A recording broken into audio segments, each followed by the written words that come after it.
Bull Run Conservancy Trail.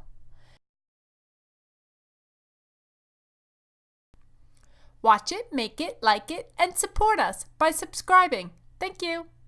Lots of parking, but it's a popular trail, so if you want to make sure you get your parking, get there early.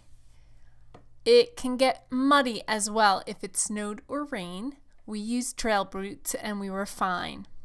What I like about this trail is that there are quite a few ruins along the way, including a cemetery, which you'll have to look for. It is marked on the trail, but not as one of the sights to see. There's also bridges and lots of rivers. So, if you're in the Northern Virginia or DC area and you want to get out, I recommend this trail.